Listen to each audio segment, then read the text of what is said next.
నాయకులకు పత్రికా సోదరులందరికీ నమస్కారం తెలియజేస్తూ ఈరోజు నమస్తే తెలంగాణ అనే ఒక గుమస్తా పత్రికలో రాసినటువంటి రాతలు కొంతమంది ఎదుగుదలని ఓర్వలేక పైశాచిక ఆనందం పొందడానికి రాస్తున్న రాతలే తప్ప ఎక్కడ గౌరవ మక్తల్ నియోజకవర్గ శాసనసభ్యులు వాకిటి శ్రీహరి గారు కులాల ప్రాతిపదిక లేకపోతే బంధుత్వం మీద ఎక్కడ రాజకీయాలు చేసినటువంటి వ్యక్తి కాదు. సిస్టమ్ ప్రకారం పార్టీ లైన్లో ఉండి కింది స్థాయిలో ఉన్న కార్యకర్త నుంచి పై స్థాయిలో ఉన్నటువంటి జాతీయ స్థాయి అధ్యక్షుని వరకు ఎవరికి ఏ విధంగా గౌరవించాలి ఆ విధంగా ఉన్నందుకే ఈరోజు ఈ స్థాయిలో ఉన్నాడని చెప్పి పత్రికాముఖంగా తెలియజేస్తున్నాం. ఇంకొక విషయం, గతంలో శ్రీహరి అన్న గారు జిల్లా అధ్యక్షులుగా ఉన్నప్పుడు, అంతకన్నా ముందు జెడ్పీ ఫ్లోర్ లీడర్గా ఉన్నప్పుడు ఎంతో మంది ఒక రెడ్డి కులస్తునిగా చెప్తున్నా జిల్లా జనరల్ సెక్రటరీగా గౌరవ ఎమ్మెల్యే గారు జిల్లా అధ్యక్షునిగా ఉన్నప్పుడు ఒక రెడ్డి సామాజిక వర్గం అని చూడకుండా పార్టీ లైన్లో పనిచేసినాం కాబట్టి నాకు డీసీసీ జనరల్ సెక్రటరీగా పదవి ఇవ్వడం జరిగింది. ఒకవేళ ఇవ్వాలనుకుంటే జిల్లా అధ్యక్షుని హోదాలో వారి కులానికో లేకపోతే బీసీ కులానికో ఎవరికైనా ఇవ్వచ్చు. కానీ పార్టీలో పనిచేస్తున్న వ్యక్తులను ప్రోత్సహించాలి, యువకుల్ని ప్రోత్సహించాలని చెప్పి మాకు అవకాశం ఇవ్వడం జరిగింది.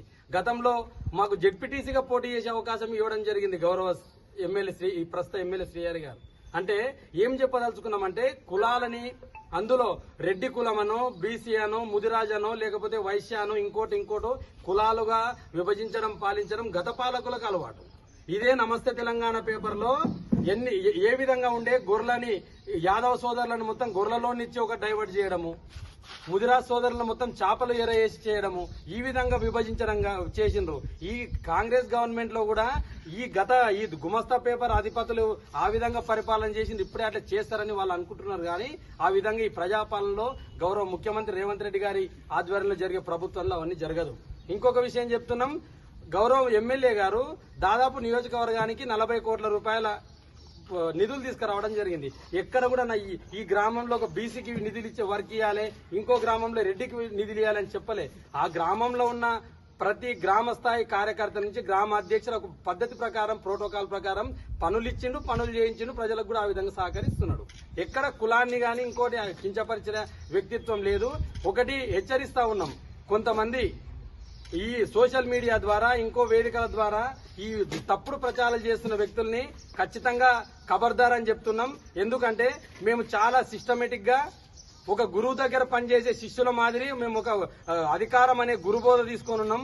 మా బోధన ఈ విధంగా కంటిన్యూ చేస్తే మేము ఈ దీక్షలో ఉంటాం, ప్రజలకు సేవ చేస్తాం. ఒకవేళ లైన్ దాటి బయటికి వస్తే మాల విరమణ తర్వాత చెలరేగిన విధంగా మేము కూడా చెలరేగాల్సి వస్తుంది. దయచేసి ఎవరు పద్ధతుల్లో వాళ్ళు ఉంటే అందరికీ మంచిది. పరిపాలన విషయంలో ఈ ఫలానా గ్రామంలో సమస్య ఉంది అని చెప్పి ప్రతిపక్ష నాయకులుగా మీరు మండల స్థాయిలో పత్రికా సమావేశాలు పెట్టండి. ఇవి మాకు సూచనలు సలహాలు ఇవ్వండి. పనిచేయడానికి మండల నాయకత్వం, గ్రామ నాయకత్వం, జిల్లా నాయకత్వం పూర్తిగా మీ ప్రతిపక్షాలకు సహకరిస్తుంది, గ్రామ ప్రజలకు అందరికీ సౌకర్యాలు ఇస్తుంది. నర్వ మండలానికి ఒక జూనియర్ కాలేజ్ వచ్చింది, నర్వ మండలానికి ఒక రెసిడెన్షియల్ గురుకుల పాఠశాలకు సంబంధించి పొలం ఇప్పించిండు. కులానికి చూసిండా, అభివృద్ధి కోసం చూసిండు. కాబట్టి ఎక్కడ కూడా తప్పుడు ప్రచారాలు చేస్తున్న వాళ్ళందరికీ ఖబర్దార్ తెలియజేస్తున్నాం. ఇప్పటికైనా మానుకోవాలి. గుమస్తా పేపర్ మీరు కనుక ఇదే విధంగా రాతలు రాస్తే రాబోయే రోజుల్లో తీవ్ర పరిణామాలు ఎదురవుతాయని తెలియజేస్తున్నాం.